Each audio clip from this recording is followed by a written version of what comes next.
power of life is within us. Within each and every one of us, there's intelligence, there's spirit, and there's power. And we have the power of choice, which is the most powerful thing that we can employ to bring forth into our life those things that we desire to enjoy. Now today our Way to a Wonderful Life message is titled, Living in the Promised Land. Living in the Promised Land. Now almost all religions and spiritual teachings state that our lives will become richer and fuller as we focus on life and live according to religious and or spiritual principles.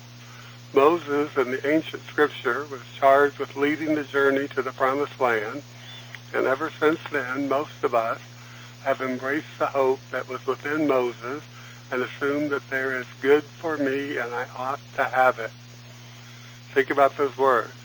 There is good for me and I ought to have it. Both the Old and New Testaments of the Bible are filled with promises of good, and these same promises are contained in the literature of all legitimate spiritual and religious teachings. However, we must do the work to reveal the good. And for most of us, this has been challenging and confusing work to accomplish, because we live in a world that's so focused on the physical that we lose sight of the idea that there's a power of life within us, that our own personal power of choice is powerful. It's powerful. And our challenge and confusion can start to be resolved by understanding that the world that we live in is what we see, hear, taste, touch, and smell.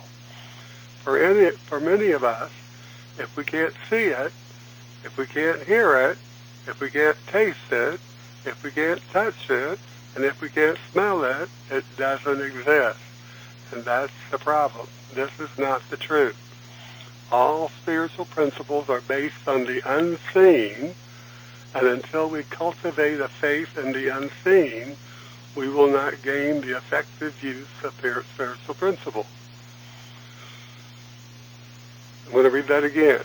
All spiritual principles are based on the unseen, and until we cultivate a faith in the unseen, we will not gain the effective use of spiritual principles.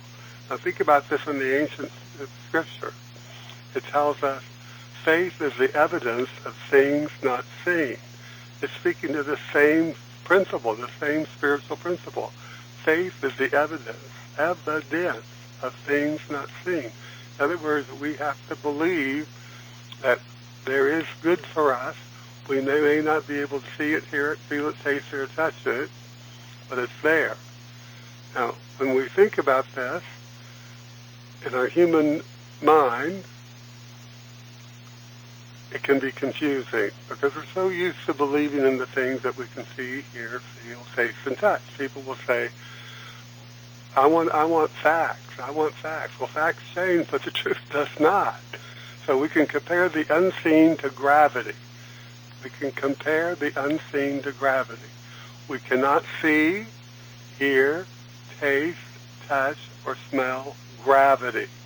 But we know it exists, and most of us know how it works. Just like the great unseen good, we cannot draw a picture of gravity. Gravity works all the time for everybody, just like spiritual principles. Now, one of the greatest spiritual principles that has been revealed is, it is done unto you as you believe. Now, we get this in the Gospels from the Mastermind Jesus, but we also see it back in the ancient wisdom of the Old Testament of the Bible and the Torah, that as we think, so we become. So it's done unto you as you believe. So we know this is a law of correspondence. So what we believe will somehow find its way into our life experience in some way, shape, or form. This restated principle that the Mastermind Jesus gave us is something that we can demonstrate because he demonstrated its effectiveness, and he said, what I can do, you can do. We can't see, hear, taste, touch, or smell our beliefs, but we all have them and we all understand them to a certain measure. Our beliefs are stored in our subconscious mind, and even though we may not always be aware of their power, they are working constantly to do unto us as we believe. Not unto anyone else. Unto us. They never stop, just like gravity. They work when we are awake, and they work when we are asleep.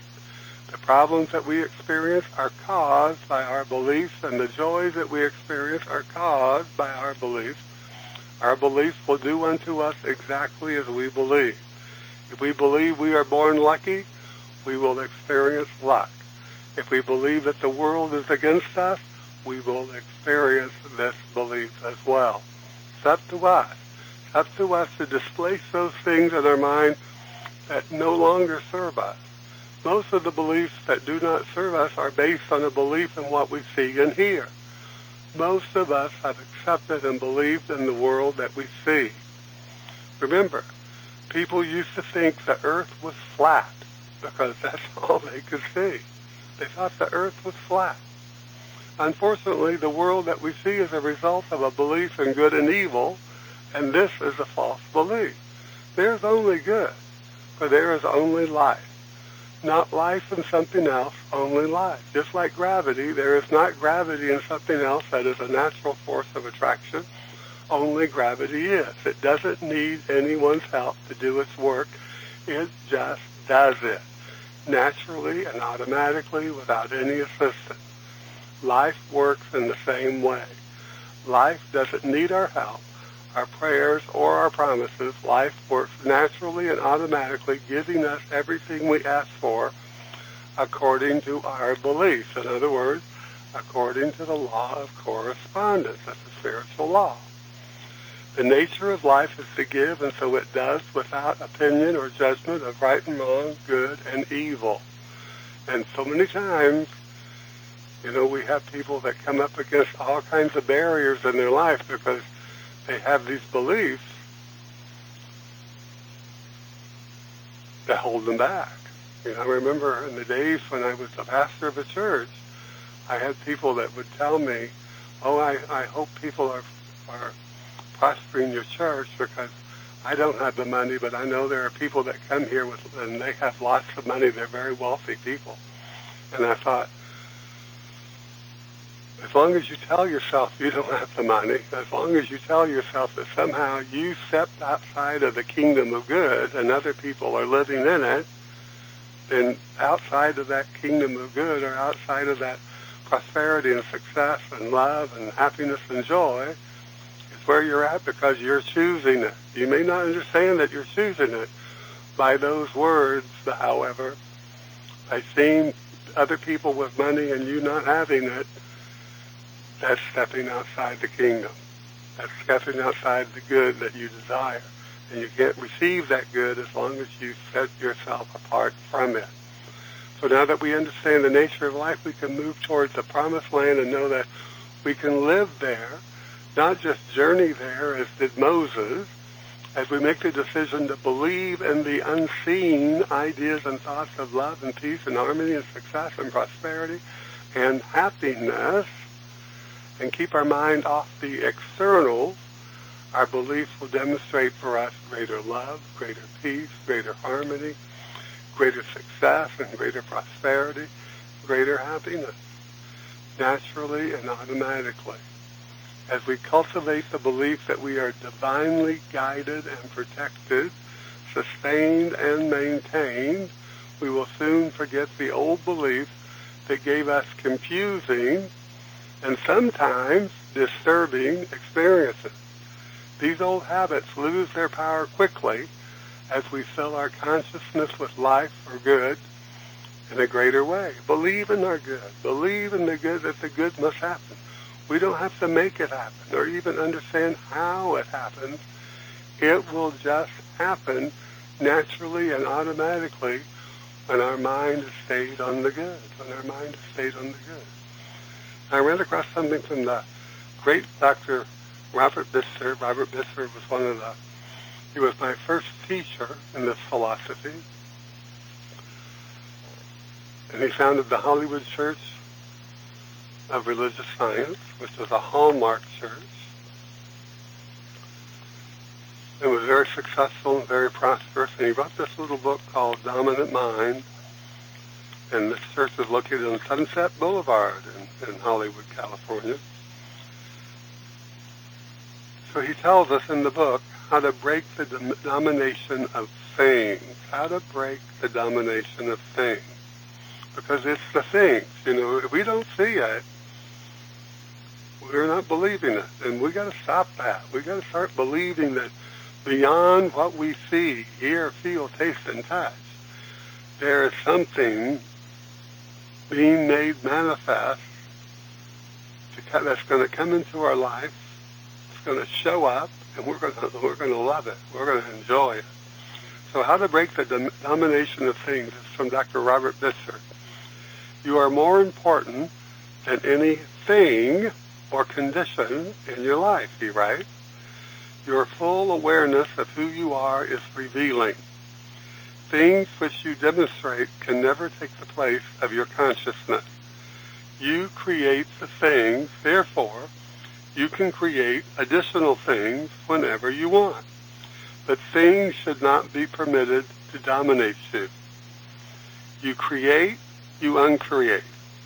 He writes, there was a group of teenagers were together in a home when one of the boys accidentally knocked over a marble-top table.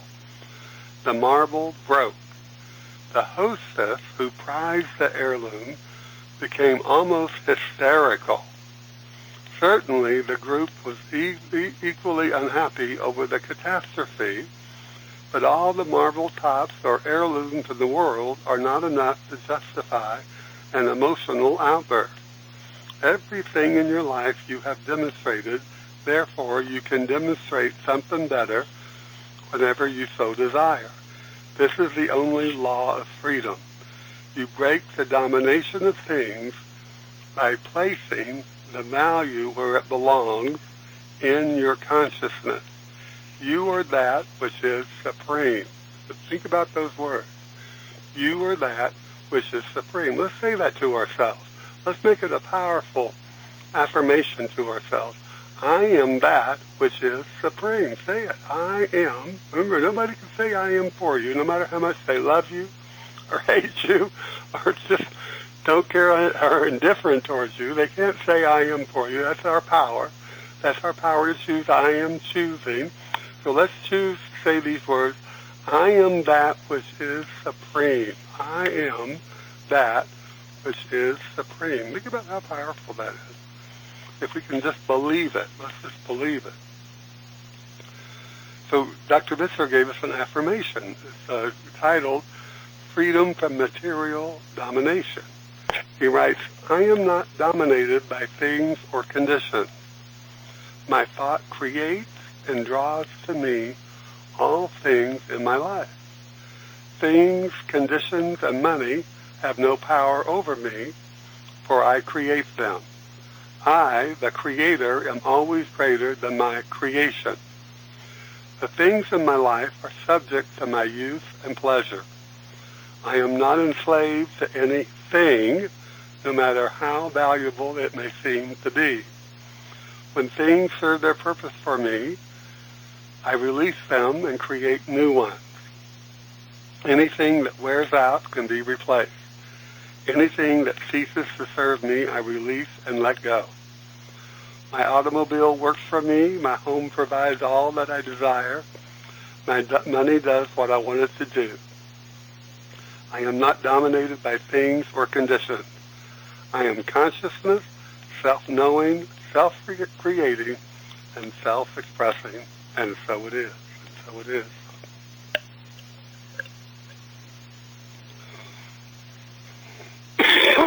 Excuse me.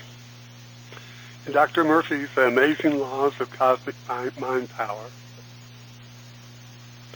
he wrote that there are 3 steps to healing. Now, when we talk about healing, what are we talking about? We're talking about moving closer to that condition or that experience that we desire to have in our life.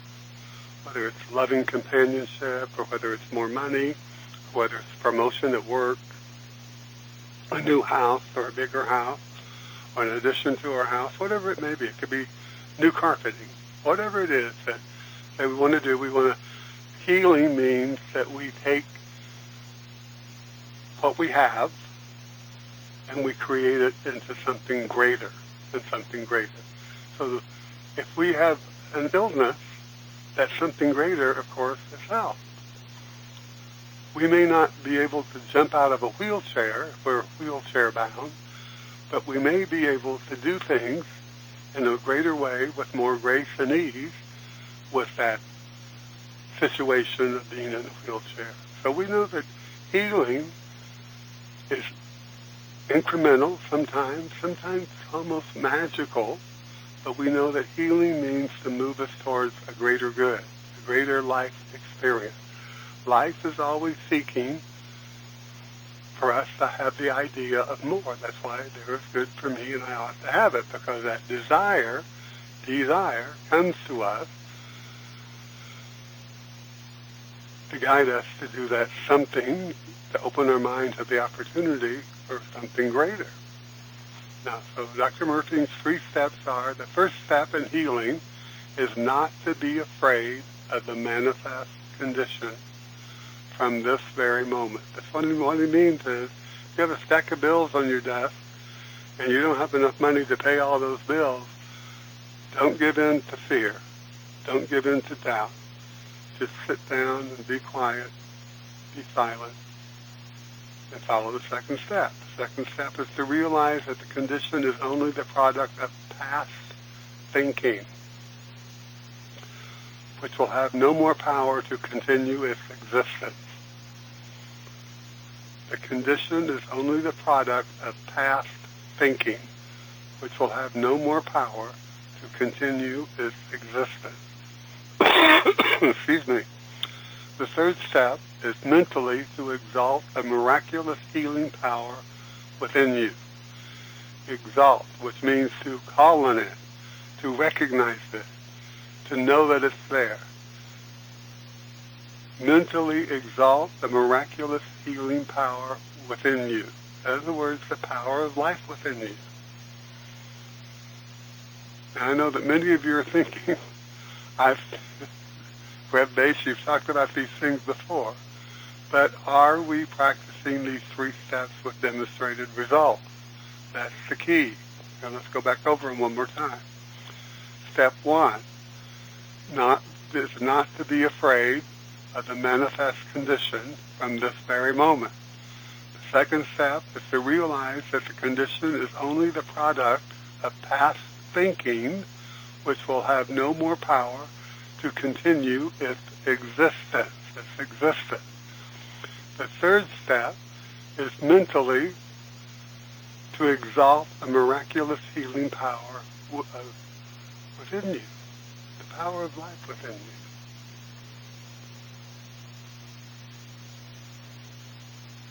So like I said, yes, I've talked about these before, but are we practicing these 3 steps with demonstrated results? If not, then these are merely comforting words to us rather than powerful and amazing steps to demonstrating the good that we desire. We must take the time daily to exercise these steps in our life in order to experience a greater and fuller expression of joy and love and health and prosperity. Most of us have a magnitude of old habitual thoughts in our subconscious mind that demonstrate discord in our lives, sometimes unexpectedly. And this is a normal and natural operation of the law of correspondence. And if we don't displace them with new ideas, with new thoughts, they will continue to visit us without notice. As often used statement, this is a truism. Life is subject to change without notice. Life is subject to change without notice. And most of us have experienced this as the truth. However, we can avoid most negative experiences if we do our daily work. Prayer, sitting in the silence, and consistently reminding ourselves of these 3 steps in healing. And when I say prayer, I mean announcing to ourselves affirming to ourselves what it is that we desire to have. What do we desire our experience to be?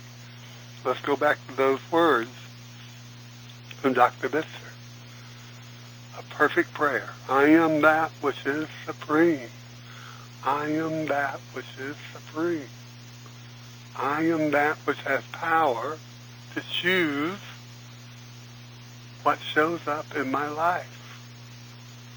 I am that which has the power to choose that which shows up in my life. So this kind of prayer, affirmative prayer, that's what Jesus said. Remember, he told the man, pick up your bed and walk. Pick up your bed and walk. He didn't say, oh, would somebody pick up his bed for him? Or he didn't say, ask God to pick up your bed. God already knows you can pick up your bed. So pick up your bed and walk. That's the kind of prayer we want to work in our life, to stay in our life, to use in our life. Remember, his disciples came to him and said, oh, their prayers weren't working. He said, because you're not praying correctly.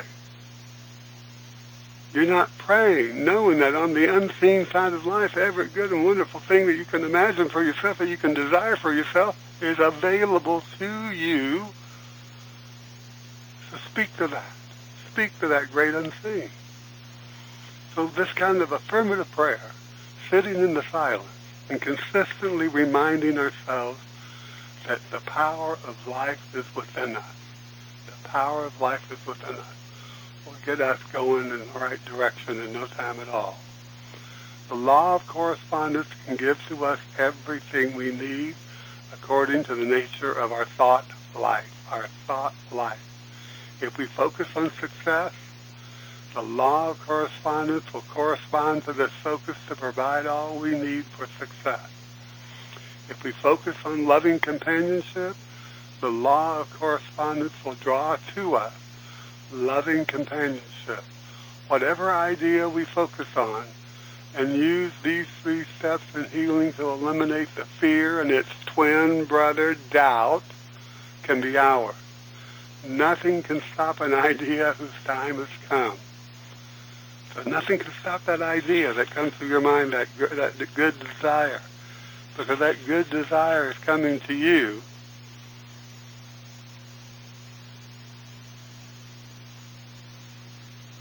to guide you to affirm what it is that you want. You want to allow yourself to feel the joy of life, the joy, the peace, the happiness of life. Let's look at this. There's another affirmation in Dr. Bitzer's little book that I just find so amazing.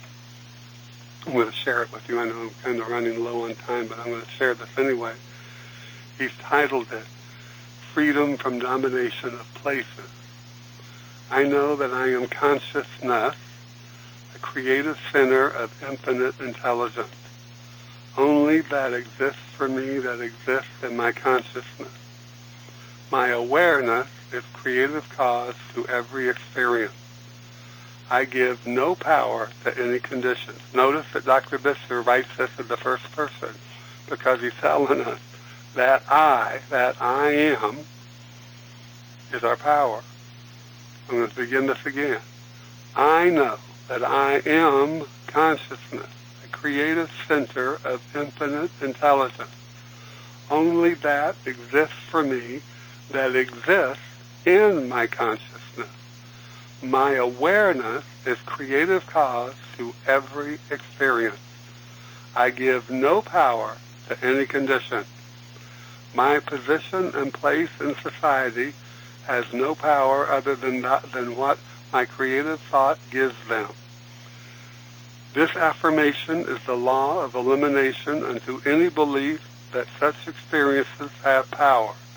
It destroys all belief that I would be better off in a new position or if I lived in a different location. I am complete cause to my surroundings. I destroy all belief in environment having power over me and I give full creative power to my inner consciousness. I establish, underline that word establish in your mind, I establish new vision of my real self and its limitless possibility. I am integrity, I am power, consciousness, never interfering with anyone else, never dominating. I am the consciousness of right position, right placement, and right environment. I am creative spirit, subject to no outside force. The infinite intelligence proclaims its complete self-dominion as me, and so it is, and so it is. Aren't those powerful words? Those are powerful, powerful words. So think about what we've gone through today. I'm going to repeat those 3 steps from Dr. Murphy, because it's going to get us to that consciousness that Dr. Visser wrote that affirmation in. The first step in healing is not to be afraid of the manifest condition from this very moment. If you're looking for a job, if you're unemployed, or if you've got a job and it's not paying you enough money, don't be afraid of it. Don't even see it as anything other than where you are in this moment. It's where you are lifting off from as you zoom into this new life, this new condition, this new experience. So don't be afraid. Don't let fear and doubt mess you up. The second step is to realize that the condition is only the product of past thinking, which will have no more power to continue its existence. The third step is mentally to exalt, that is to recognize the miraculous healing power within you. There is something in me that is greater. There is something in me that desires more, can have more, causes more to be made manifest in my life, and that's the truth for me. I am that which is supreme. Think about those words. I am that which is supreme. That's those powerful, powerful words if we can get ourselves to believe them. And remember, life is subject to change without notice. Don't get caught up in thinking that anything that is unlike the good that you desire for yourself is here to stay. It's not. It too shall pass. In the right and perfect time, consciousness will lift you out of it, will move you forward in a greater way with grace and ease. Our belief in the good creates our promised land, our marvelous future that already is prepared for us. It is there waiting for us, always has been, but we must believe it in order to receive it. And that's our message for today. Thank you for joining me today for The Way to a Wonderful Life. Please join me on YouTube.com. Just go to YouTube.com, type in the search box, Rev Bates, REVBATES, The Way to a Wonderful Life. Join me tomorrow morning, 7 a.m. right here on WIMB, World International Broadcasters, on WIMB.com for The Way to a Wonderful Life. And join me next Saturday, 5 p.m. Pacific, 7 p.m. Central, 8 p.m. Eastern Time for The Way to a Wonderful Life right here, once again, on WIMB, World International Broadcasters, and WIMB.com.